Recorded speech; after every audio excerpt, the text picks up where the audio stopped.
Hello and welcome to the Escape Podcast, your source for all good things in the universe of movies. I'm Brandon. Are you? Yeah, I'm Brandon. Okay. And you are? Josh. Okay. Oh. Yes, Josh. So today we're going to be talking about The Sandlot. It was your pick for a summer movie. Yes it was. And we both watched it. So before we get to Sandlot, Comic-Con was just out. There's lots of new trailers. San Diego Comic-Con, yep. We're going to go through some of them. What's the first one you wanted to do? Aquaman. People were first talking about the poster. Did you see it? Oh, yeah, I know people were kind of complaining about it. Finding Nemo. I didn't see it. I think people just like to complain. Okay, well, there's now a trailer, so you want to take a look at it? All right, and through the magic of editing, we'll be right back. All right, so that was Aquaman. What were your thoughts? Some of it seemed kind of silly. I thought a lot of it, actually, at the beginning, I thought it was funny that she says, you know, your half-brother, whatever his name is. They spelled out the plot exactly. Yeah, like, so hey, you audience, this is his half-brother, like, as if he doesn't, like, she couldn't just say, your brother. Anyway, it kind of reminds me of Thor, the first Thor in that regard, just a little bit in the whole, like, the way Loki and Thor are fighting over the throne, and, like, that, it has I don't know, maybe it always was like that, I don't know, and Thor just happened to come out first, I'm not sure. It has a very familiar premise, like, oh, you were a prince born to be king, and we need you to come back and save us from the evil guy. I think people like it if they're into, like, a CG fish fest, is what it looks like. Yeah. I did like the colors, though. It looked very colorful. So at first when I watched it, I thought, like, this looks kind of silly. But then I was like, well, I don't know, it could be kind of fun. I'm not really sure. I'm not really into Aquaman at all, but I feel like they're trying to make him Mr. Tough Guy to try, because, I mean, let's face it, Aquaman, I mean, he's kind of cheesy. So I think they're really trying hard to make him super, you know, action guy.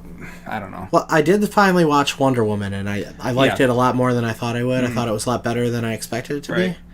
So I'm not gonna. I'll hold out opinions on this. To me, it looks like you're really gonna have to turn your brain off, but I don't know. Who knows? Okay, that was Aquaman. So next on my list, I have Overlord. Have you heard of Overlord? Overlord is the zombie one? It is. Okay. It's a Jar Jar Abrams World War I zombie movie. And it was supposedly going to be connected to Cloverfield. That's what we're hearing. But not anymore? I don't know. I haven't heard anything new about that. Okay, well, let's take a look. Let's. Well, okay, then. That was a little bit different than I was expecting it to be. Okay. I was expecting it to be more of a... maybe a little bit of drama, but like a sci-fi horror set with a World War II setting. Yeah. But the way the trailer came off, they kind of made it seem more like it was an action. Yeah, it doesn't, it's like, what's that one movie that came out? I think it was a Quentin Tarantino movie where it was like World War II Nazis and stuff. Inglourious Basterds. Okay. Like where it's not trying to take itself too seriously, it's just trying to be jokey and stuff. Like, obviously this one even further. But I actually, and by the way, I misspoke. I said World War I the first, before we cut, but yeah, World War II. You big dummy. Idiot. But usually I'm not into zombie movies. Just never really was my thing. But this does look surprisingly more interesting than I thought it would be. I'm probably not going to run out and see it. I don't feel like... It'll be one of those ones that... If it's on Netflix, I'll probably check it out if you get it or whatever, or something like that. I don't feel like this first trailer really showed me anything. Like, I still don't really understand what I saw. I'm going to put something out there. You're probably going to think I'm crazy. I think it'd almost be more interesting if they were werewolves. I don't know. I just think that would be way cooler. Where?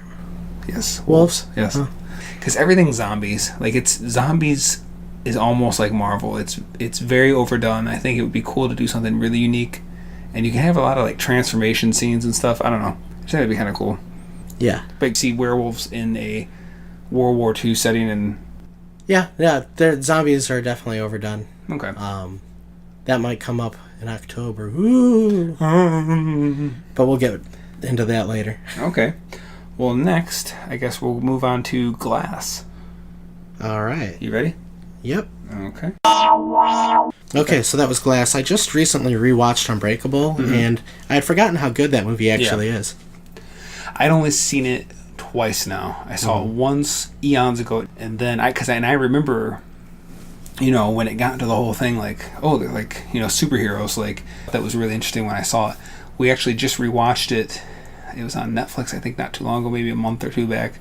We rewatched it, and then we saw Split. Now, I didn't know about that Split had that secret connection with Unbreakable, except for the fact that obviously M. Night did them both. I had heard that. Somebody spoiled it to me. Yeah, that's a bummer. Shout out, Amir. Anyway, sure. So, yeah, I had heard that it had that, but it was still pretty cool. I enjoyed Split. Are you looking forward to it? I am, yeah. Okay. I kind of figured they were going to have to... It was going to have to be Mr. Glass and the Beast, or whatever you want to call him, teaming up. Because, yeah, Mr. Glass can kind of come up with some ways to, combat him, but when it comes to physically, like, he has, there's nothing he can do. So basically, I figured it was going to have to mostly be Kevin and David fighting physically. Yeah, it looks interesting. It looks almost a little forced, but it'll be interesting to see how they get this one off the ground. I'm wondering if also there's going to be any kind of play where at some point the Beast turns against Mr. Glass. You're a mean one, Mr. Glass. Well, I'm looking forward to it. I'm hoping it's really good. I mean, M. Night kind of... It was... I was wondering if she was going to show up again, the girl from Split. Yeah, Anya Taylor or something. I don't know, but I was kind of surprised she was, like, talking to him. Like, she almost looks sympathetic. Like, there's one point where you see where he's sitting in the chair and she's, like, taking his hand, like, almost trying to comfort him. But then again, it might have been... Maybe she's talking to Kevin again or something who feels bad for the things he's done. I don't know. Maybe she'll be Bruce Willis's sidekick. We'll see. All right, what else we got? So next up, we'll talk about Shazam. Are you excited? Shazam? Yeah. You know anything about him, or are you just messing around? The DC hero? Yes. Oh, okay. Captain Marvel. I didn't even know that they were actually working on that. Yeah. Do you know anything about him? A little bit, yeah. Okay. Here we go. Ready? Yep. Shazam! That looked weird. Yeah. So, what'd you think? It looked weird. Looks like DC's attempt to do a comedy, maybe? So, okay, when I first saw the thumbnail and it was of him, I thought, you know how, like, Geico does those ridiculous commercials? Stupid, silly, funny commercials? I thought it was, like, some Geico commercial, like, funny but cool commercial. I don't know who the actor is. He's, dang it, he's in that movie, or that TV show Chuck. That was his big one. He looked kind of like Jimmy Fallon to me. I'll be honest, when I first heard... Okay, way back in the day, when I always saw Shazam, and I thought, okay, what's this guy? But then when I found out it's really that he's a kid, and then he turns into that, I thought that was, like, one of the stupidest... I don't know, I just didn't like that concept. I thought, like, why is he just not a guy? Like, why has he got to be, like, a kid, then a man? I thought that was, like, a dumb concept, personally. But, so I saw this thumbnail, and I thought, wow, this looks like a funny Geico commercial. Then I was like, wait, is this a real, like, trailer for DC? Like, this looks terrible. So I started watching it, and, like... I actually think it looks like it might work with the whole dynamic of he's a kid, now he not only has a man's body, but like his superhero, like all these abilities and crap. And I think almost like this is like their way of, like, this is their Deadpool. And not the graphicness, but like the outlandishly silly and like being very aware of how silly it is. Like almost like there's no other way they could do it, but like let's make it really silly. Because if they try to make it like dark and gritty, it might come across... Well, there were a couple scenes that did look dark and gritty. Oh? Yeah, like when he met the wizard. Oh, well, I'm saying... I mean, like, he still dropped a joke, but it was... Yeah. I don't know. It looked weird. Well, it's one of the trailers, actually, the more I see it, the more I'm kind of coming around to a little bit. Yeah. I mean, I'm not saying I'm, like, loving it, but, like, it might be alright. I don't know. It might be one of those things, like, what was that one movie where... Everyone was like, okay, let's just say Heath Ledger's Joker. Like, I remember when I first heard about that, I thought, like, okay, come on, they're gonna have this kid, do this, and he ended up being like one of the best, or if not the best. And I'm thinking it may be one of these types of things where we watch it and it's like, wow, it was surprising how well they pulled that off. But I don't know. Yeah, we'll see. I didn't think he was going to be a part of the DC cinematic universe, whatever they're calling it. Well, I knew they were talking about it. I knew that they had cast The Rock as his arch enemy a long time ago. I don't know if he's still attached to it. Yeah, I think he is. Black Adam, I believe, is what it's called. But, okay, so anything else? Or? No, I don't really have too many thoughts on that one. With how goofy it looks like it's going to be, I'm guessing there's going to be, like, a scene where he's guessing songs as a joke. Wow! Okay, very well. And, what is next? We can probably skip this one because it means nothing to you. There's a new Fantastic Beasts trailer. Oh, yeah. But you want to skip it? If you're obsessed with Harry Potter, check it out. Okay. So we'll skip that one. There's now going to be, I guess, there's talk that the new Predator movie is going to finally have a female Predator. Well, that's what we needed. I guess there have been female Predators in like the comic books and certain novels in video games for the... Did they show it? No. There's a newer trailer. I think it came out in late June or something, mid to late June. I'm not really sure. Did you see that one? Yeah. Okay. But I don't think they're actually showed the female. There's screenshots you can see of it, yeah. or her, I should say. But no, nothing in the trailer. Okay. Godzilla, you said you wanted to see that? Yeah, this is probably my most anticipated movie of next year. Very so well. Let's check that out. Okay. We're back. What'd you think? Did you see the other Godzilla movie? The one from... I did. Yeah, what'd you think of that? It didn't really do much for me. I saw it like maybe 3 times, and I kept changing my mind whether I liked it or not. I think overall, I don't like maybe the first hour of the movie, but I like the end of the movie. Okay. But yeah, I love Godzilla, and this one looks like it's going to be probably way better than that one. I thought the trailer actually was pretty cool. It had some nice shots in it. The monsters look really cool. I could just be biased because I'm a huge Godzilla fan, but I'm looking forward to it.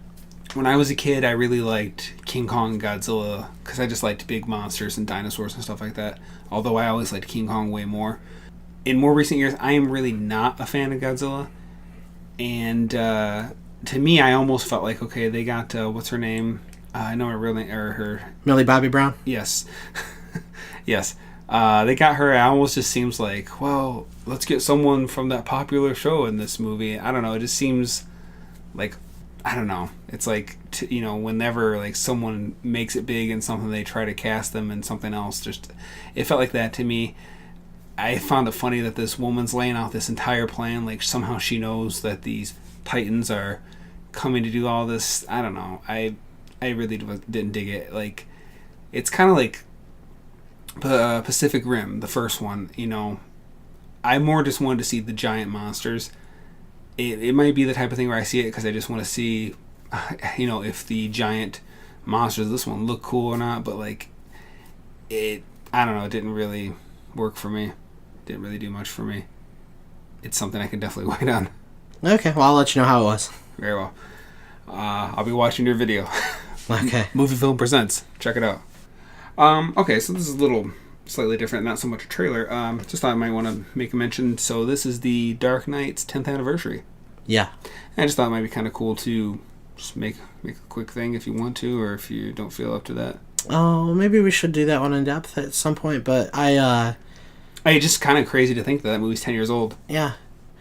My memories of that movie, it's been a while since I've seen it, is that it was really good, but it also was slightly overhyped. I don't know. Like I said, I remember when I first heard that Heath Ledger was going to be the Joker. I didn't know much of him. I just knew he was in like some romantic comedy with Julia Stiles, so I just thought like they're just getting some pretty boy to do it, and I just was like really thinking. Well, I had seen him in other stuff, and I know some people they were making fun of that decision, but I didn't think it was any big deal about it. Well, before I actually saw it, I just wasn't confident in that, But anyway, but he did really well. It was a vast improvement to me over Batman Begins. Batman Begins is good, but I really liked... It was refreshing to see Batman done in a realistic, or as realistic as possible, setting. I liked it that there wasn't really... he couldn't do really crazy jumps or nothing outlandish. It was like what his training or gear allowed him to do, and I thought it was a lot better than Batman Begins, and I thought Heath Ledger was great as the Joker.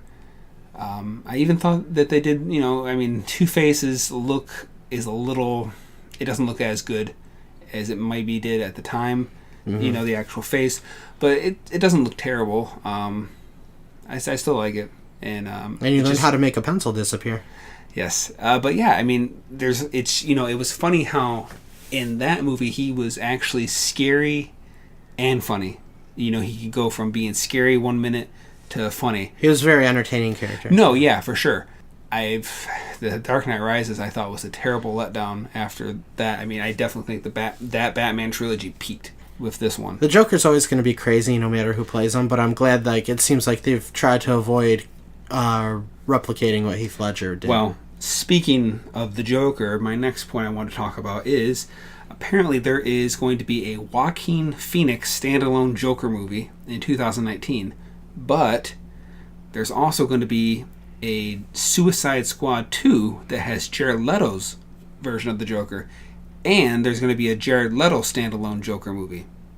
So there's going to be two guys playing the same character. Now, I know Marvel recently kind of had that with Quicksilver, and I don't know how connected these are supposed to be, if, Joaquin Phoenix version of the Joker is supposed to be a part of the same universe. Well, that's all Warner Brothers, right? Because Warner Brothers owns the DC Yes, I believe so. With the X-Men thing with Quicksilver. Right. That's Fox versus, and I get that. But what I'm wondering is, how are they going to try to make this connected, or is this just I don't know. DC's so it was weird. Really weird decision to do that. DC is so weird with their filmmaking. I don't know what they're doing. Okay. I think they're just throwing stuff at the wall, see what can stick. That very well might be it. So, in my last thing I want to talk about, and I know you saw this because I showed it to you, is the Summer of '84. It's basically Rear Window meets Stranger Things. I'm actually kind of looking forward to it. I don't. A little bit of Lost Boys or Fright Night in there too for me. Possibly, Rear Window really has kind of been remade in a way. Basically, The Burbs is like a version of that. Disturbia is also basically that concept, and now we have this.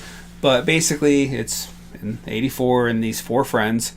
What is it? They start noticing kids their age. Kids are disappearing. They think there's a serial killer on the loose. Yeah. And so they're following a guy. One guy from Mad Men is a creepy cop, or at least it seems that way. I don't know who he's from. What he's from. I think it was a guy from Mad Men. Okay. It looks like it's a little bit more of a.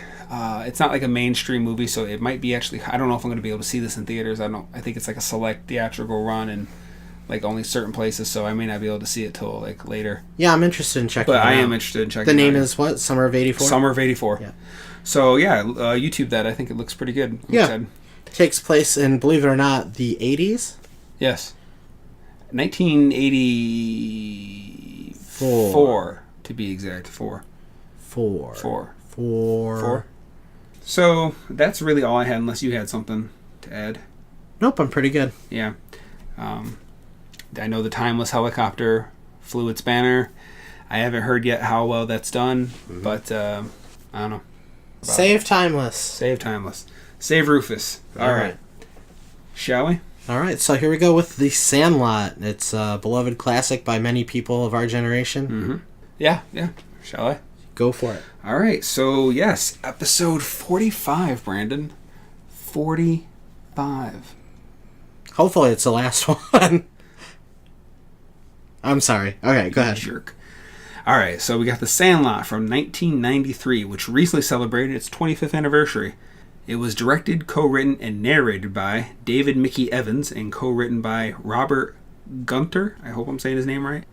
Stars Tom Gintley as Scotty Smalls, Mike Vitar as Benny Rodriguez, Patrick Rena as Ham, and Chauncey Leopardi as Squints. Supporting roles are Marley Shelton as Wendy Peppercorn, Karen Allen as Scotty's mom, Dennis Leary as Scott's stepdad Bill, James Earl Jones as Mr. Myrtle. Who is Bill? Dennis Leary. Okay, that's what I thought, yeah. And Art LaFleur is Babe Ruth, right? Yep. LaFleur. LaFleur. And Art LaFleur is Babe Ruth. It was made on a budget of $7 million, and it made $33.8 million. It had two sequels, 2005's The Sandlot 2, which only had James Earl Jones return, and 2007's Sandlot Heading Home, which had Luke Perry as Tommy, who gets knocked back to 1976 to relive his childhood. It also had Chauncey return as Squints. And of course, there's a Sandlot comic book. Okay, it has a 56% critical score and 89% audience score on Rotten Tomatoes, which that surprised me.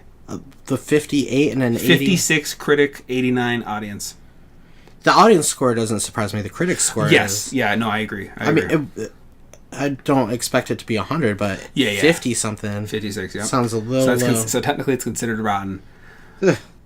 Adult Benny was actually played by Mike Vitar's older brother.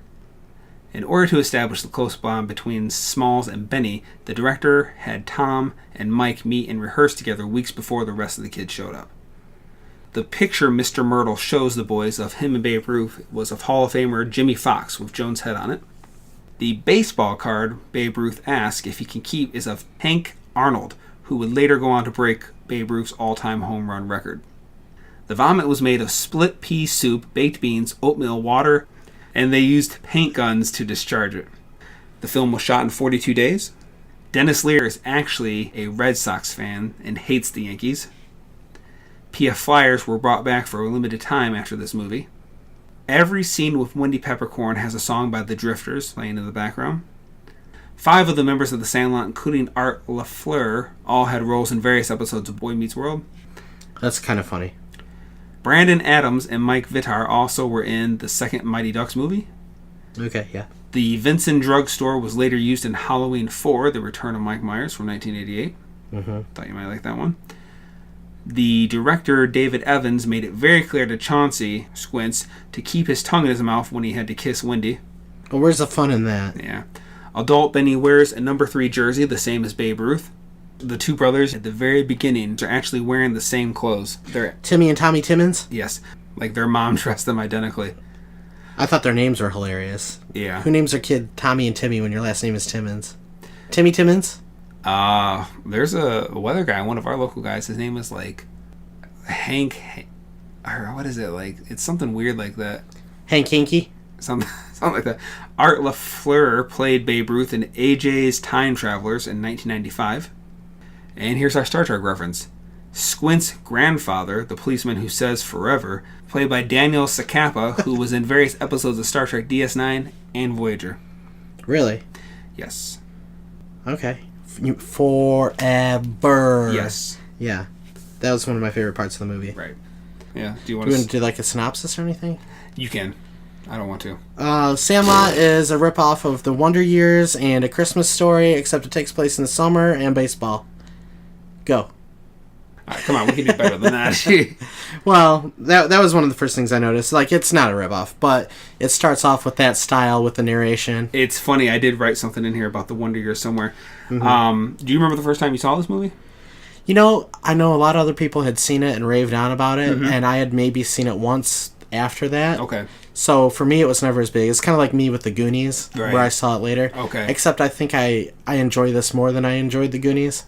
I remember my sister, I used to love to pester her when she had a boyfriend over or whatever. And in our old house in the basement, there was a TV, and the guy she was with at that time, I think he wanted to watch it. And I remember like sitting on the stairs, and it was the part where Squints is telling the story, and it was like, you know, this classic Forever. the classic monster movie. And I remember like I was kind of like really interested in it, and I remember that sticking out to me. Forever. Yeah. Forever.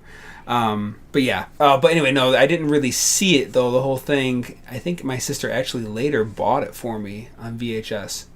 So maybe around 95. So it was already 2 years. Well, was it that old? Maybe it was. Yeah, I guess it would have been probably around 95 when I actually. Well, no. Let me rephrase. I know that's when I owned it. I might have seen the whole thing at some point before that, but I definitely remember owning it, and then I obviously watched it a lot. So around 95. Okay. Which kid do you feel you relate to the most? Is there one? The fat one. Any reason? Because he was the best looking. Okay. Very well. There's the way he acted sometimes kind of reminded me of myself when I was a kid. Okay. I could see, I think he was I think probably the one that maybe did the most. I've seen him in other stuff. Like I remember him mostly from Son-in-Law. I've seen him in stuff, maybe as he got older too, but I can't remember. Was he also in Mighty Ducks? No, but I know he was in The Green Mile, which I think I only saw it like once or twice. Well, that would have been later, soccer though. Movie. Yeah, it was a little later. The Green Mile? The Green Mile. The Green... Oh, man, it was like a kid's soccer movie. Ladybugs. Okay. I don't know. It was green something. Oh. Okay. So... The green card. Sure. What year is this supposed to be? Do you know? Yes. 1962. Right. And what's funny is the first time when I was a kid, like I always wondered where exactly it was. And they kind of leave like subtle clues. They don't just outwardly say like it was, Well, they say 30 years later. When Exactly. They yeah. talked about 1932 World Series, and it was 30 years later. They also specifically mentioned Dodger Murray Will's stolen base records, which if you look up, that's 62. But the big one is at the end. During the chase scene. The chase scene, yeah. There's the cake and Founders Day and stuff. Yeah. Well, it's fun to try and figure it out. Yeah, it was. So. Well, who did you identify with? Actually. Squid? No. I feel like at that age, I probably was most, except for being smart, mostly like Scotty. Reason being is because I always actually felt like didn't really fit in with a lot of people. You're killing me, Smalls. Yeah, I felt like the awkward guy who didn't know what to do or what to say, and yeah, so mostly. Did you ever have a hat that had that big of a brim on it? No, unfortunately I didn't, but okay. Yeah. So I was surprised that Dennis Leary was actually in this movie when I went back and rewatched it. It is kind of surprising because it seems like too much of a kid's movie for him, but I don't know. Well, I mean, he didn't really say a whole lot, but one of the things I noticed right away is that I've never seen him look so clean. Yeah, yeah. Like, he had the slick hair that was combed perfectly. But it's the early 60s, too. Not one little piece of stubble anywhere on his face. Yeah. It's like it was lasered off of him. Well, yeah, he was later known for that. Was it Rescue Me or something like that? Yeah, and like a Fireman show. Maybe the same year it came out with Demolition Man. They both came out in 93, right? Oh, that's yes. You are correct. Okay. Yes, it did. But I mean, it would look weird. I mean, it was the early '60s, so I mean, it fit. So one of the things I really liked, I do like a lot of, well, not a lot, but I like 50s music and like the early 60s kind of music before it got all psychedelic and trippy. And I like the opening song they use. It's Finger Poppin' Time. Yeah, when they first fit, they just seem like the perfect song to like really set the the tone of the, I don't know, everything. I think all in all, they did a pretty good job. The movie had a great soundtrack. I don't know the name of all the songs, but like a lot of them I recognized, just because they've been in different things. Yeah, they did I think a pretty good job for the most part. I mean, there might be some things, like who knows, there might be a a toaster or something in the kitchen scene that maybe didn't exist at that time, but like they got a lot of cars, in the background, the way the drugstore looked in the background. There was one time though where I think it's one of the brothers. Which one's the older one? Timmy? Timmy and Tommy. Okay, it's the older one. He's wearing a shirt. Do you remember those shirts it was in the 90s where like they were like had like cartoon like thugs and stuff on them? They would have like a guy on your shirt and he was like a thug. What are you talking about? Okay, you don't remember those. Okay, I remember that. Probably mostly because of my sister. Like it was like. Can you Google it real quick? Hold on. Don't pause it. Just let it go. Gee. Sounds dead space. Just get it on my computer. Early 90s. Thug shirt. Okay, kind of like this, where they would have like characters on it that were kind of like made to look like thuggy. Well, I don't know about thuggy. They look like what you're showing me right now. It's Tasmanian Devil and Bugs Bunny. Yeah, and they look like they just came out of the Fresh Prince of Bel-Air. Yeah, that's not the baggy jeans, the backwards hat. Yeah. Yeah. Anyway, there was one point where one of them was wearing a shirt and he looked like he had a character very much like that. Like not a well-known cartoon character, but like something kind of like that on, and it looks out of place. But other than that, I actually thought they did a really good job with like all the cars and all the, like the boxes, like you see when he's moving, the U-Haul box and the trailer for the U-Haul. I was surprised to see U-Haul. I guess I shouldn't be. It makes sense that it's a pretty older company, but it was pretty funny to see it right there at the beginning. Well, where do we go from here? So the look of the 60s. It's kind of funny to see it set in the 60s, like the early 60s, because it feels more like the 50s. Like it's not quite that transitional phase where it starts to get like hippie-ish and all that. Yeah. So it still has that 50s feel to it. Yeah, it really does. Which I like better. One of the things I felt about this movie is it hit on every note that would make it like enjoyable for somebody to watch, whether you're older or younger. Just the back in time thing, so you're looking at the older, like more wholesome time, like you're saying. Yeah. The like the feeling of being a kid again. An adult can watch this and feel like, this is what it was like when I was growing up, or I wish it was like that when I was growing up. That's funny you said that, because I actually wrote the exact same thing. I remember watching this with my dad, and I remember he was like pointing out certain things, like the PF Flyers. I remember when my mom has talked about PF Flyers. When he pulled out the PF Flyers, my dad said something about that, and there was something else. I remember probably just some of the music and just different things that they did. And then they also had like the sports stuff. They had like the Monster Dog. They had just all these different things working together where like anybody can kind of watch it and attach to something about it. So I'm surprised that the critic score wasn't higher, because while that was like a little, I don't know, it definitely didn't deserve a 52. Did you say 58? I think it was 6, but I can't. 56. I think so. Yeah, you really stole the words right out of my mouth. It was because I was watching it and really just, I felt like, even though I couldn't quite relate to the 60s at that time, but still, I just saw kids, going on this little, like, almost, like, Goonie adventure to a small degree. And, then my dad, I remember watching it, and he was, just stuff that was happening and whatever. You asked me which one I identified the most with. I said the fat one. What's his name? Hamilton. Okay. Porter Ham. But, and I called him Squid earlier, because throughout the movie I had a hard time understanding what they're calling him. It was Squints, because he wore glasses. Yeah, he squinted. But I got the biggest kick out of him. I thought he was the funniest character for sure. So I thought it was funny. Okay, at the beginning, Scotty says he went to the Sandlot one day, try to make friends. And he talks about how, he didn't know he doesn't know anything about baseball. But he says they never kept score, they never chose sides, they weren't a whole team because there was only 8 of them.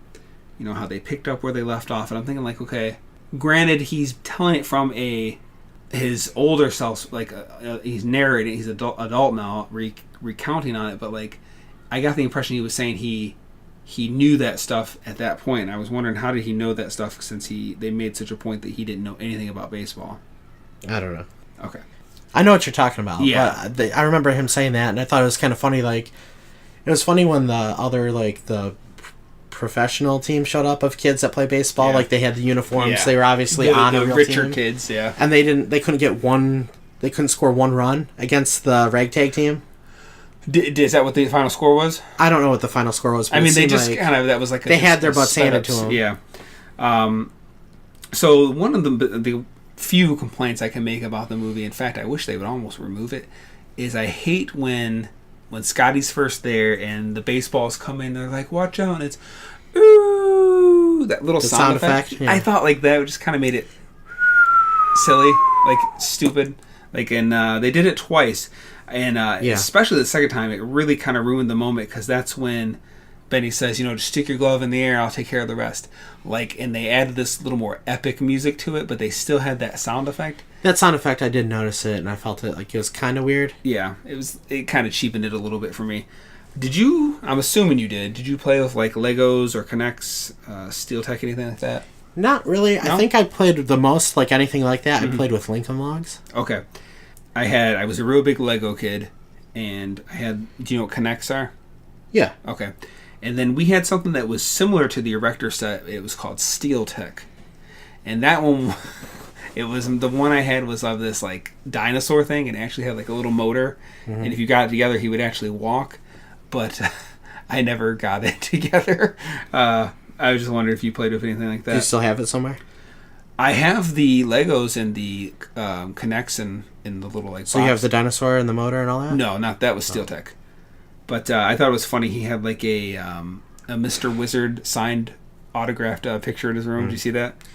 That probably could have. Mr. Wizard was super old, so I'm sure that he was around back then. Yeah. Okay, so Bill, he's taken Scotty in the backyard to, try to teach him how to play catch. And there's a few points where he's looking at him like, just like he was kind of being a jerk, like the way he was looking at him at certain points. And I was like, I mean... Here's the thing I didn't understand about their relationship. Like, okay, Bill is like a new father, I guess. Father figure in this kid's life. And they're kind of feeling each other out, how to get a relationship in a way. But it almost seems like Bill's just too busy to deal with it. Yeah, I mean, obviously they didn't go into this at all. But I would assume it was the type of thing where Bill was probably a single guy for a long time, maybe just played the field. He eventually meets her, and she's got this, preteen kid, so it was probably all new territory for him. So yeah, it's like he didn't really know what to do. Well, here's the thing, though. Obviously, Bill was a gigantic baseball fan. He had that whole room dedicated just to his baseball stuff. He even had the baseball signed by Babe Ruth. Mm-hmm. Baby Ruth? Mm-hmm. And, all right, great. So now the kid wants to learn how to play baseball. You think he would he'd jump on the opportunity, but he just didn't seem interested. Like he thought the kid was too much of a wimp, so he didn't even want to bother with him. Yeah, like I said, he clearly just didn't have any... It was for story purposes that they did that, but like it didn't really fit me, like the character. It's like, why is he such a baseball fan? This kid wants to learn baseball. Here you go. You're looking for your bonding moment. Yeah, for sure. I thought it was funny. Benny was almost like a little regular Simon Belmont. Kept pulling stuff out of his back pocket. He pulled a glove, then he pulled an extra hat. It's just kind of funny. You're talking about a vampire hunter? Well, like in the Captain N cartoon, how he always was able to pull basically whatever he needed out of his backpack. Do you remember that? That's a very specific reference. You don't remember that? That's like the one thing I remember about that. I watched character. Captain N, but I don't remember any of that. Yeah, so basically he wore a backpack, and it seemed like it. He's basically a cartoon character, is what you're saying. Yeah, I'm talking the cartoon version. Okay. Yeah, in the cartoon, he was if he needed a map, there's the map. He needed whatever, and it was just funny. Like, oh, it's okay. Here's an extra glove. Throw that hat in the fire. Oh, here's a new hat. Like, I just thought it was funny. He kept pulling. I mean, they only did it like for a short minute, but like. It was just funny. Like, and he never did throw that hat in the fire, did he? No, he sure didn't. That's okay, though. Maybe not all the time, but I think all in all, this is maybe one of the best acted movies with that many kids. Mm-hmm. And it almost seemed like there were a couple too many kids in the group, but it wasn't too bad. Okay, so there's 9 of them, but really when you look at it, to me, there's 4 main ones. Obviously, Benny and Scotty are the mains. Then you got Squints and Ham. Mm-hmm. After that, it probably would be Yaya would be the most out of the other. And if you want to go even further after that, probably Timmy and Tommy were the most memorable ones because like the brother would say one, the younger brother would just repeat it. The 2 after that, they didn't do much with them. Right. There was a few times. Had they cut it down to maybe 5, I think it would have been all right. Well. But I guess they needed more than that just to have a team. Well, yeah, too. I mean, I think it was... I didn't have a problem with the number of them because, again, they kept it down to the main guys, that were up front. It just seemed like the kind of the banter between them almost seemed like real kids. Like, it didn't feel forced to me, like, just the way they kind of mess with each other, and I don't know, it seemed legit to me. Yeah, they kept it pretty realistic in that sense. The kids didn't seem too grown up or too little. Right. A friend of mine had recently asked me, I don't know why he even brought this up, he goes, what movie do you think has the most quotable lines? Like, not just like, because I was like, oh, like probably Empire Strikes Back, no, I am your father is probably the most quoted movie line, or at least one of the most. But he was like, no, like what movie do you think has the most quotable lines in it? And at the time, I really wasn't sure, and he said, maybe Anchorman? And I was like, maybe.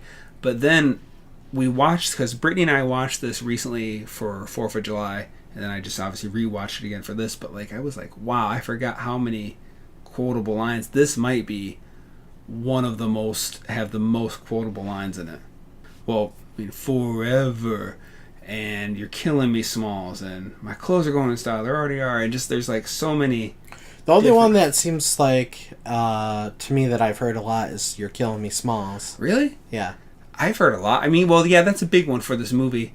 But, I don't know. There's a lot of lines I remember. I don't know, because, like, I think about, like, Back to the Future or The Big Lebowski or... Well, I said one of, you jerk. All right. So, it's funny to me, like, kid logic. So, at one point when Squints, he's telling the story about the Beast, and, which... I like I said in the Burbs. Oh, James McAvoy, the Beast. Yes. I think I mentioned this when we did the Burbs that the reason that movie always stuck to me is because we had a house like that around the street from me that was like, and there was all these urban legends that I look at, I listen to them now, and like I remember it scared me / interested me, and I believed all these ridiculous stories that made no sense. There was one about, we called her the witch, And I mean, the house matched the Klopek's house in the burbs. And I remember there was like all these stories about how the witch, she chased kids with the lawnmower blades and chopped them up, and how she heated up in the microwave and ate them later. And You're making me hungry. So Squints is telling this ridiculous story, and it's again just reminds me of that kind of thing that we always heard. But I thought it was funny that he says the cops were getting calls about all the missing thieves. Oh, yeah. Like, you know, like, who cares? That's my favorite scene in that movie is when Squints is telling the story and it switches to the black and white, and it keeps showing the monstrous dog and, like, everything. They throw, like, the Fred Flintstone-sized rib cage in there. Yeah, all these bones are, like, flying out. Yeah, that's actually...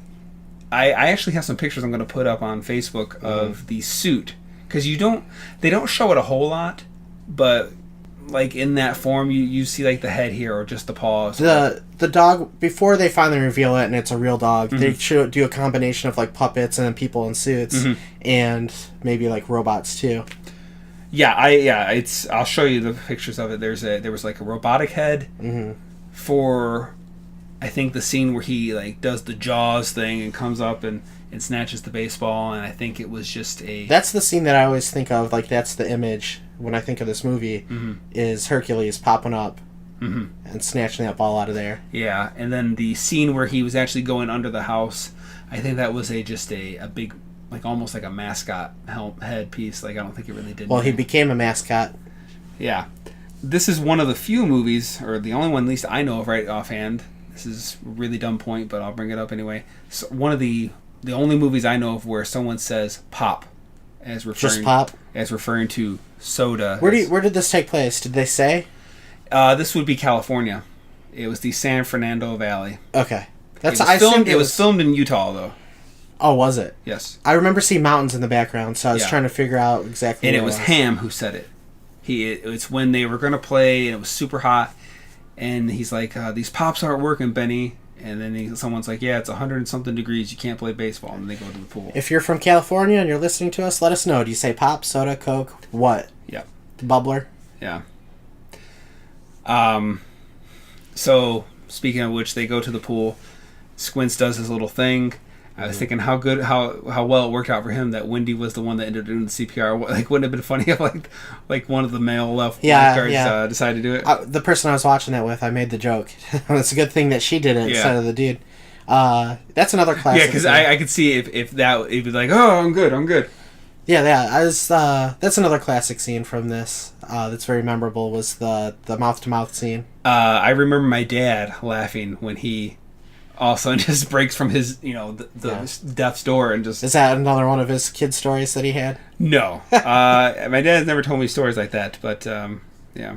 That would be, like... It'd take a lot of guts to do something like that, and they got kicked out of the pool forever for it. Yeah, they were banned. But it'd be totally worth it just for the story alone. Yeah. You have a story like that? Yeah. Really? Well, maybe not exactly like that, but I had one where... Care to share? I locked lips with a girl just randomly out of nowhere in front of the guy she was with. Whoa. Yeah. What happened after that? Nothing. He didn't do anything. And she laughed. It was at prom. And it was a girl I didn't really... We were just kind of friends. So that a lot of the year we didn't get along too well. Mm-hmm. But we were getting along okay. I was there with my date. She was there with her date. Was it her boyfriend or just a date? I think it's just a date. Okay. And we were like hanging out in a kitchen area, just the four of us. I can't remember what we're doing. We're talking about something. And I looked over at her and just random spontaneity here. I grabbed her, dipped her, gave her a kiss, and then brought her back up, and we just all laughed about it. Okay. Now you said your date was there? Yeah. What did she think? Well, my date was like my best friend, so okay. It wasn't a big deal. Gotcha.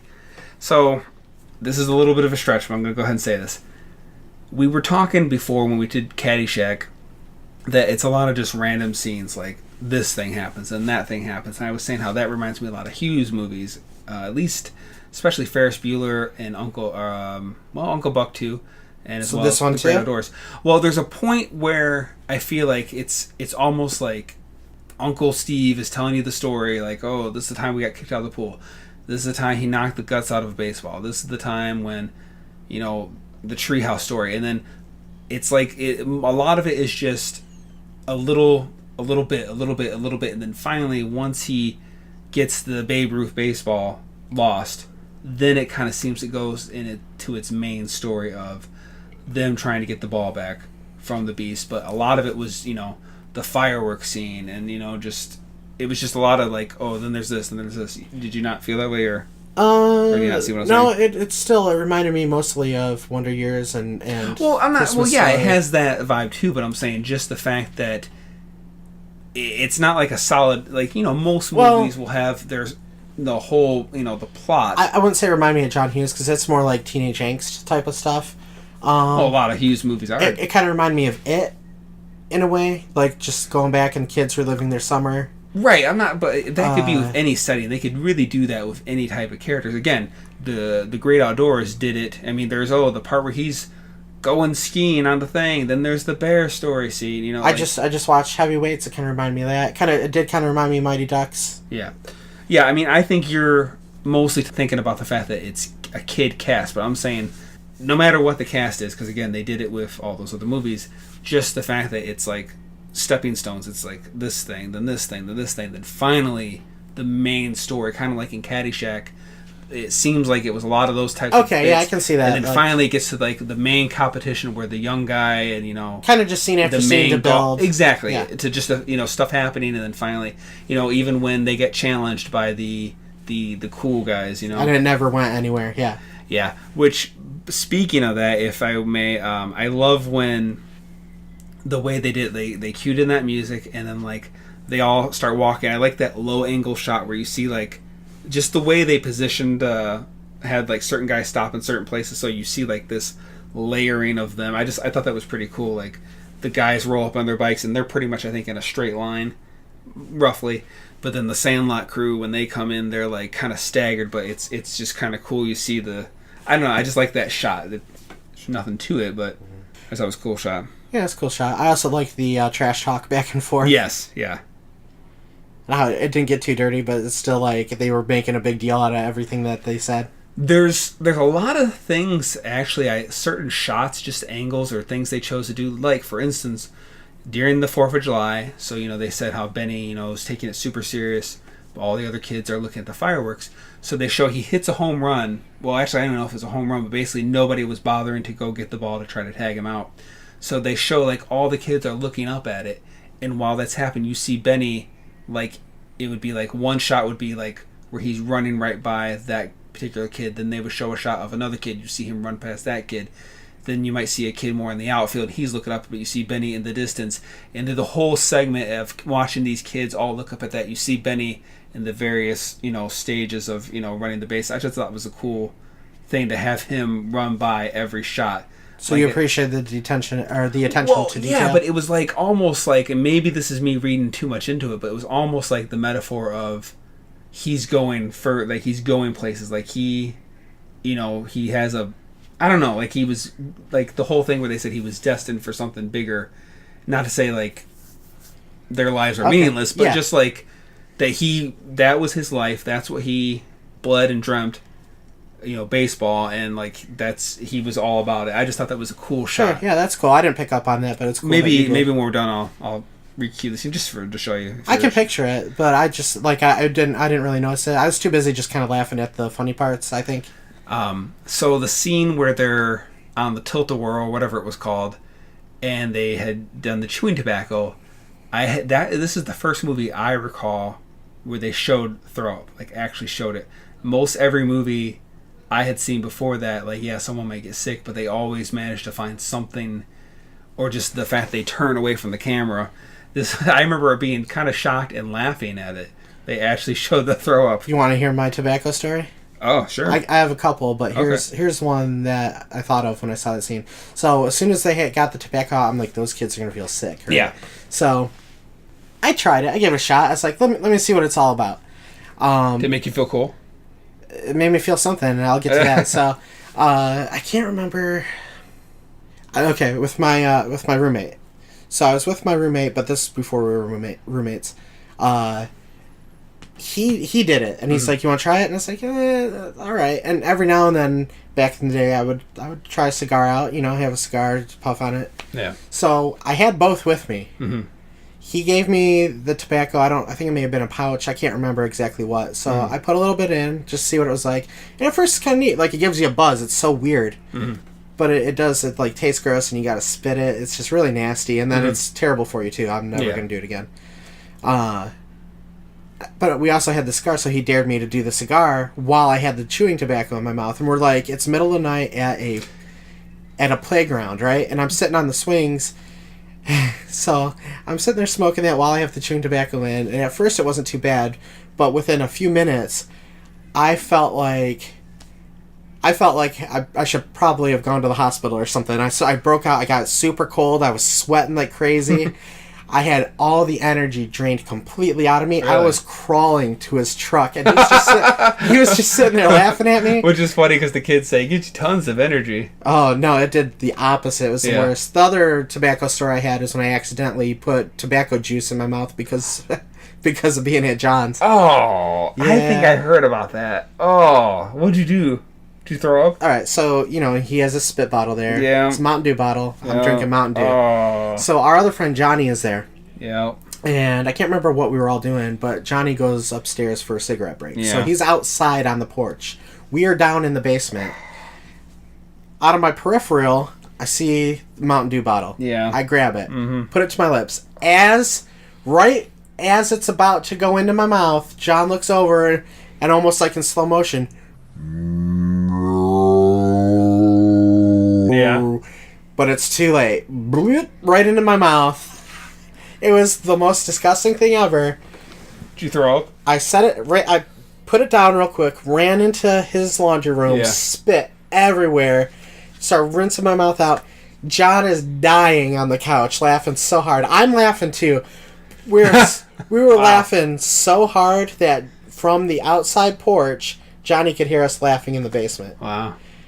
It was a pretty memorable remember John moment. telling me about that, but I never heard, your point of view. Yeah, that's pretty gross. It looks disgusting. John does it all the time. It looks terrible. Yeah, I wouldn't recommend it. If you're thinking about trying it, it's not cool. Yeah. So, yeah. What about baseball for you? Did you play baseball as a kid? Nope. I am probably the most unathletic person you'll ever know. Did you play any sports as a kid? No. I did. What about just like neighborhood, getting together? Catch? Yes. Kids? Like I loved playing catch. With what? Tennis ball, baseball? Baseball, and I also, this is going to sound really cheesy, I had, it was called the Nerf Vortex. It was like a football with like this rocket tail. Oh, I remember that they had like a whistle in it. So yeah, when you threw it, it would whistle. I used to love just like playing catch with friends with that, but no, I never played anything really. And you never did any sporting thing in school or anything? Not even bowling? No. Wow, okay. I guess I was more sporty than you, and I'm not really a sports guy, but... yeah, no, you were. No, we had neighborhood kids. I was kind of in a weird position in my neighborhood. I was kind of between two age brackets. There were some kids that were just a little bit older and some kids that were just a little bit younger. Yeah. So I only had, like, a couple friends that were actually my age, so I'd have to pick, like, do I go across the street and hang out with Greg? Greg taught me how to play baseball, and we would do that all the time. Just whack the ball. Yeah. And you've seen my house. We have that empty lot next door. Mm-hmm. Yeah. So his house is right across from it, so we could just hit it right into the empty lot. It was pretty cool. And then with other kids, we would do things too, but it was mostly like soccer or basketball. Nope. Never got into anything like that. Okay. So, Bill, he's obviously not comfortable with kids, but he has all this baseball stuff. Why wouldn't you lock the door? Like, you think he would, like...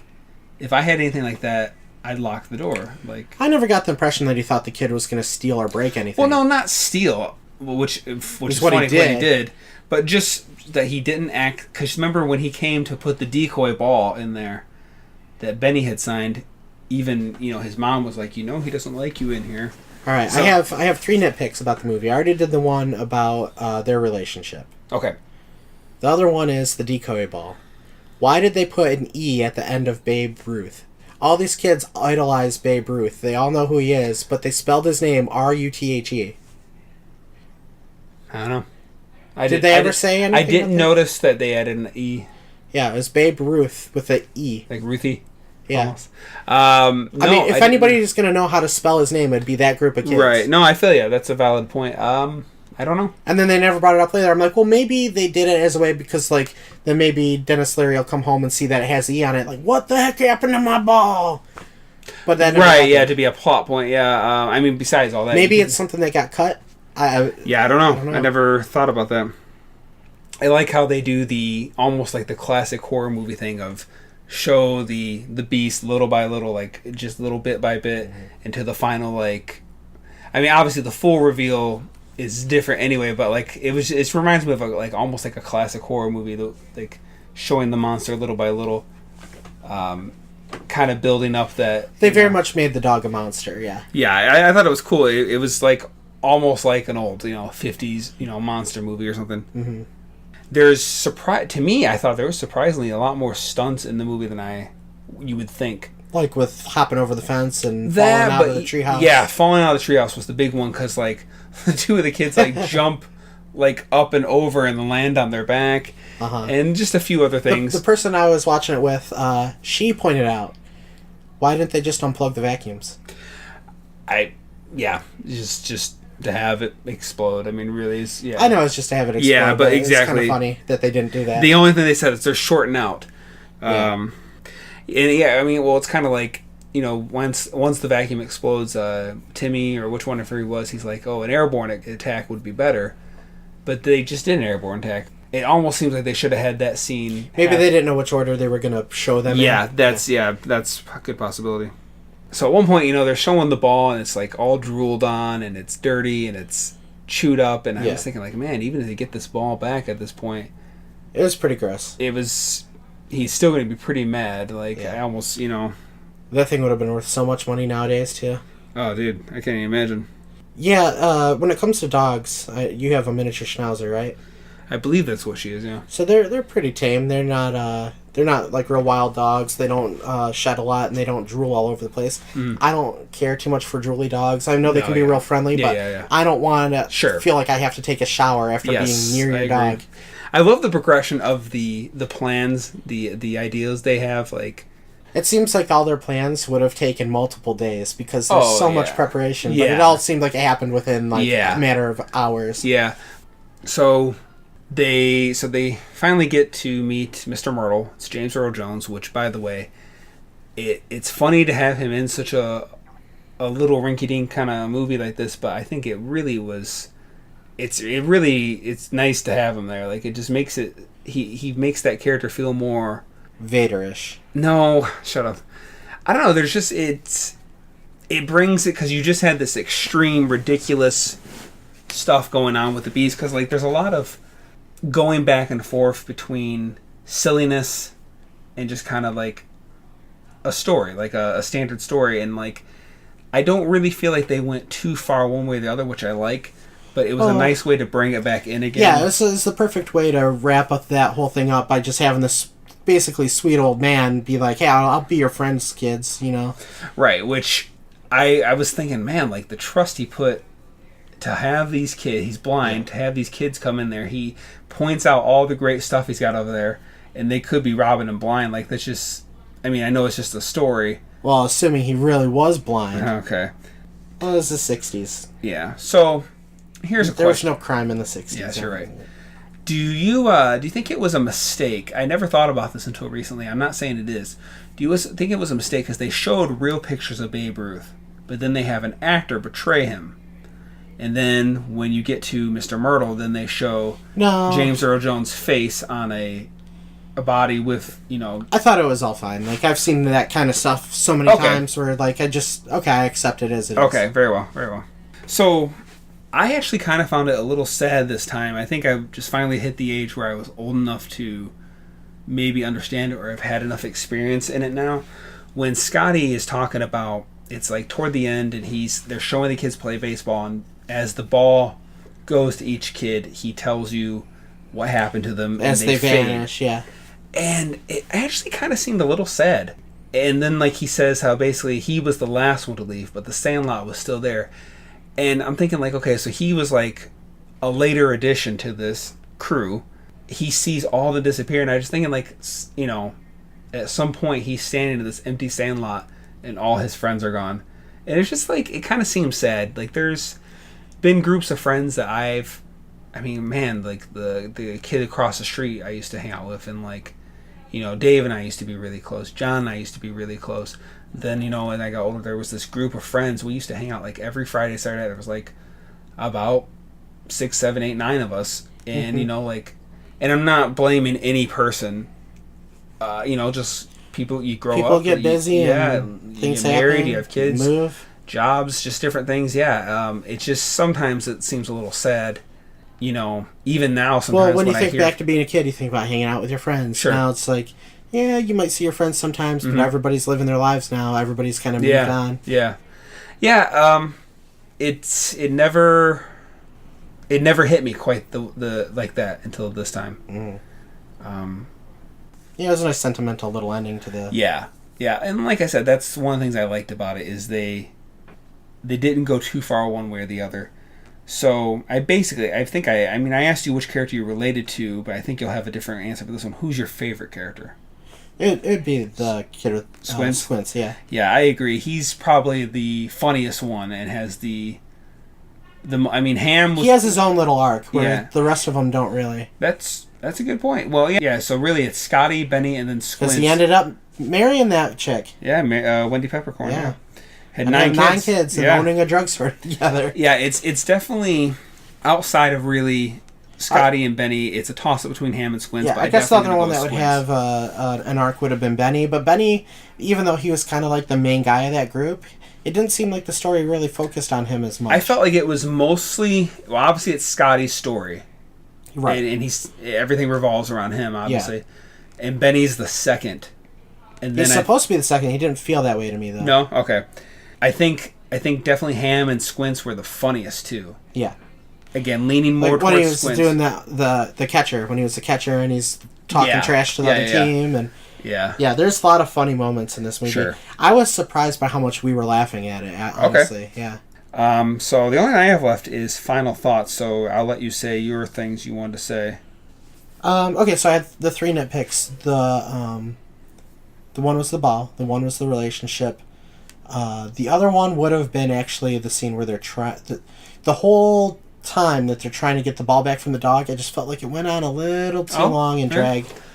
They could have maybe cut one of those attempts out. And then even after then, they still had to have the whole chase scene, which was in slow motion the whole time. And then finally, they just run back right to where they started, and then the fence falls on the dog. Wait a minute, it was slow motion the whole time. It seemed like a lot of it was in slow motion. I mean, it's funny when he bursts through, like, the Wolfman screaming, like, haha, that's a gag. Yeah. But, like, he's just running all over town with this dog chasing him. Yeah. I just watch you trying to get the ball away from this dog for, like, 20 minutes. Okay, but real talk, I'm for real. If he had just got the ball, he runs, he jumps over the fence, and that would have been it. Because there was such a build-up about the dog in itself and all these, like... Well, the chase scene was fine. I just felt like it could have all been edited down to be, like... You just feel it went on too long. Instead of a half an hour of the movie, it could have been maybe, like, 20 minutes or, 17 minutes, something like that. Because they tried to get the ball away from the dog the first time, didn't work. Second time, didn't work. Third time, didn't work. Fourth time, didn't work. Then finally on the 5th time, I think they got it. It was something like that. It's like, I didn't need to see it that many times. It was funny, and each scene it lasted a long time, too. It wasn't just like a quick couple of shots, like, oh, that didn't work. I see what you're saying, yeah. It just seemed like it could have been edited down to flow faster. Okay. I never felt that way, but I understand what you're saying. Yeah. I liked it just fine.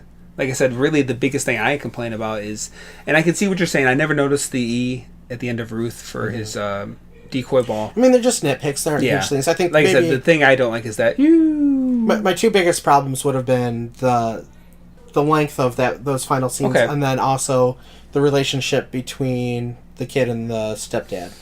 Those 2 things kind of bothered me a little bit, but the Babe Ruth thing, that was just more confusing to me. Like, why they would put the E at the end. I mean, I think really for the whole thing between him and Bill, it was just to have a reason to show how things ended up running well for him. Because, he had a friend, or friends, especially a best friend. He learned to play baseball. He learned to loosen up a little bit. He got a good relationship.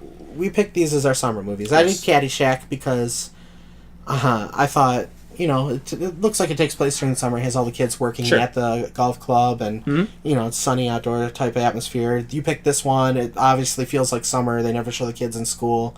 It's actually it's July. He says that when he moved there was only a little bit of school left before it was summer vacation. So it's like summer vacation movie. So it's perfect for summer. How much of this movie made you think of your summer? Like, was it comparable, or was it something a little foreign to you? When I was probably that age and a little younger, I was out a lot. That is, Did your neighborhood kids kind of group up and do things like that? Not quite. There was a kid across the street I hung out with a lot. So for you, this was in Lincoln Park when I was living.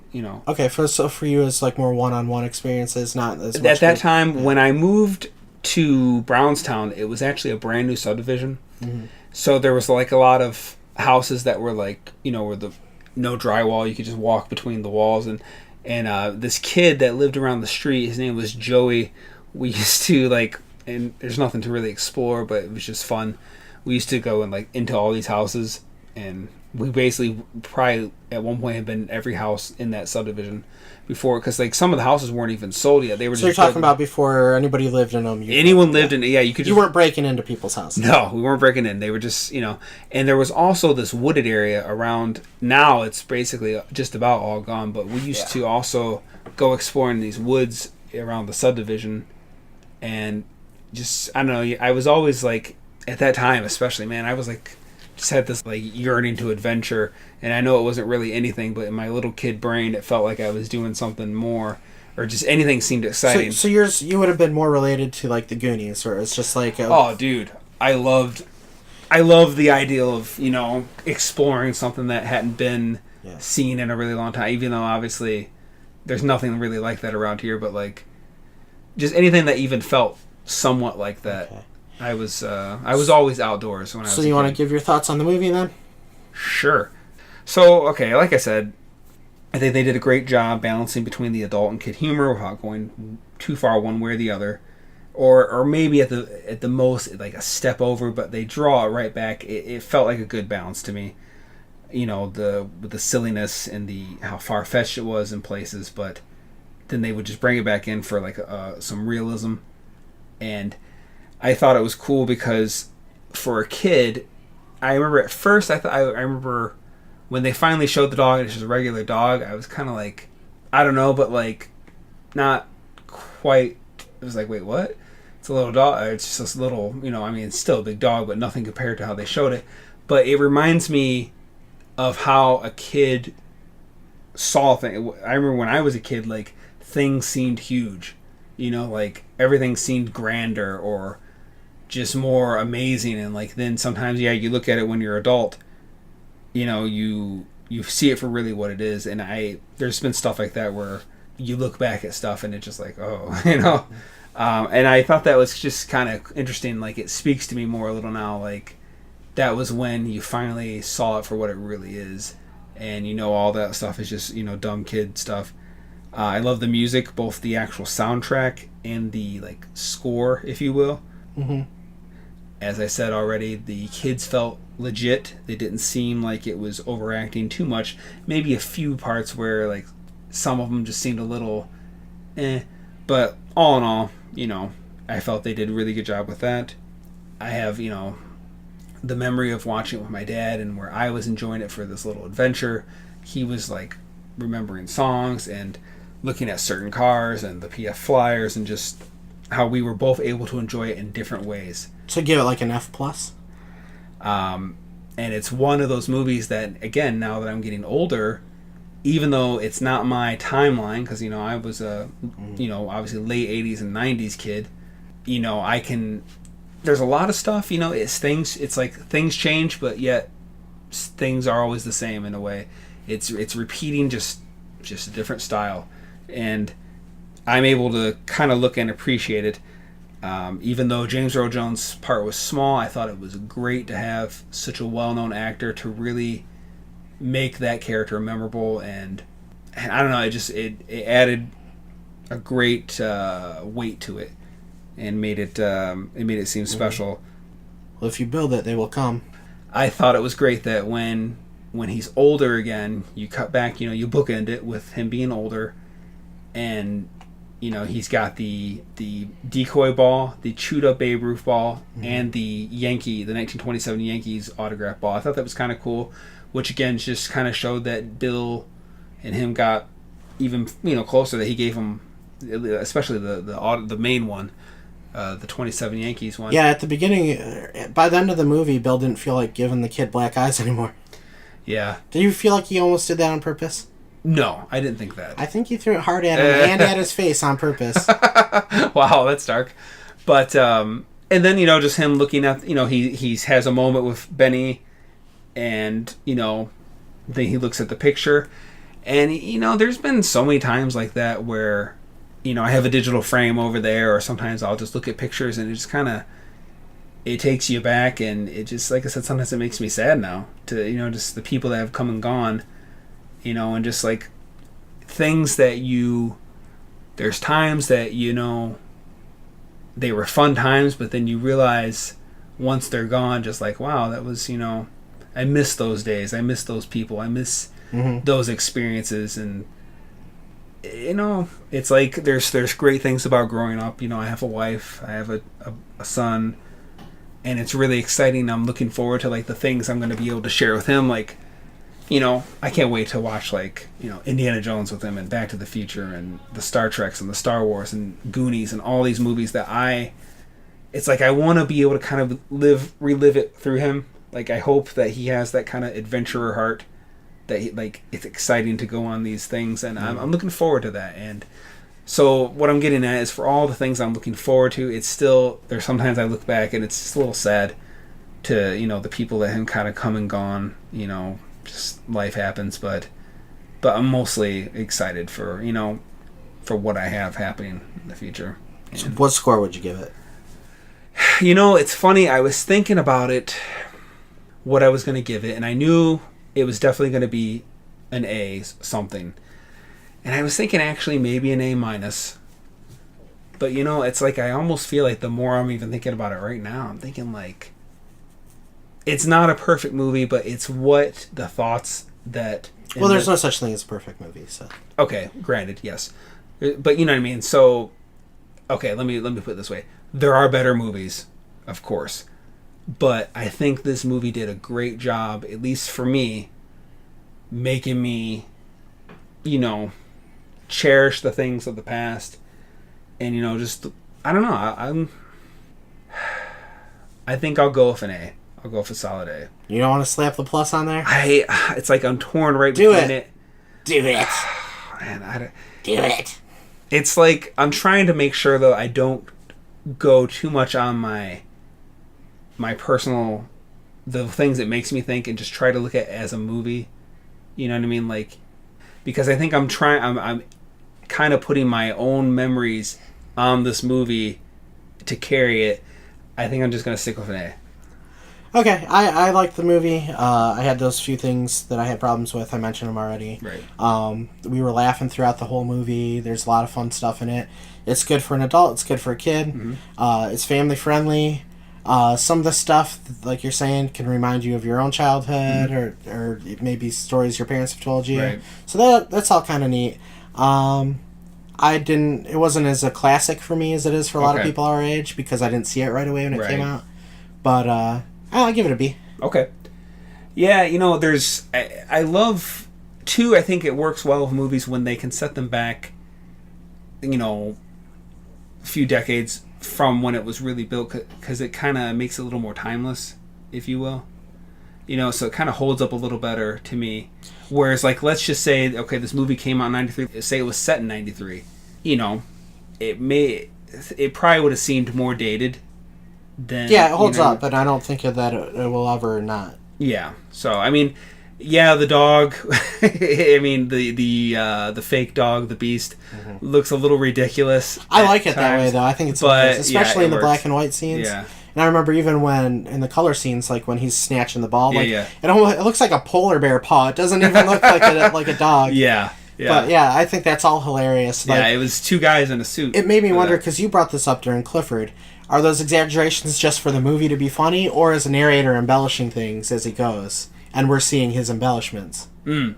Because it seemed like he was writing an article or a memoir, so we're getting his version of things. So maybe that's how he described it in whatever he's writing. Okay, let me ask you this one.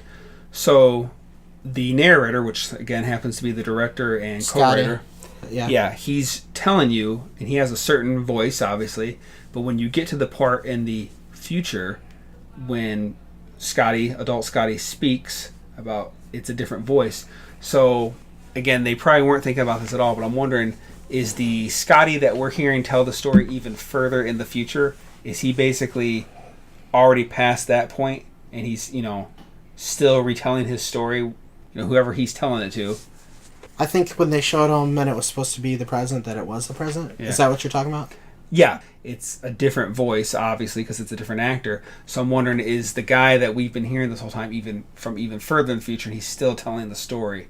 Or is it leaving us off where he was, at? I think it caught us all the way up to where he was at that point. Okay. Very well. All right. So you said a B, I said an A. Yeah. So coming up on the podcast, we're talking about maybe doing some more Star Trek soon. Yeah. In a couple months, things online. In a couple months, it'll be time for Monster Month again. Monster Month. We'll be preparing for that. As always, if you have any requests, send them to us. We will get to them eventually. We have a few that we still need to do. Yeah. But yeah, you can contact us at skatepodcast16@gmail.com. You can get us on Facebook. Those are probably the two best ways. Or if you want to leave a comment on our YouTube page. Yeah, we're on YouTube. We're on Spotify. And if there are any episodes you see that you cannot access, go to YouTube. Everything's on YouTube. Share us. Give us a like, little review or something. Thumbs up, whatever you do. We would appreciate anything. Send us to a friend that likes movies. Yeah, if we can only get 100,000 more followers, it'll solve world peace and world hunger, and aliens will give us free technology. Yeah. And, I don't know, I was going to add something else, but I'm too tired. Okay. Well, all right. Thanks for tuning in. Until next time. See ya. Bye. Do you want to do... Or what? What did you do on here? What? I already said, do you want me to start or do you want to start? What are you starting with? Like, that's done. Like, just the That movie. was the trivia, yeah. That was the trivia. Uh-huh.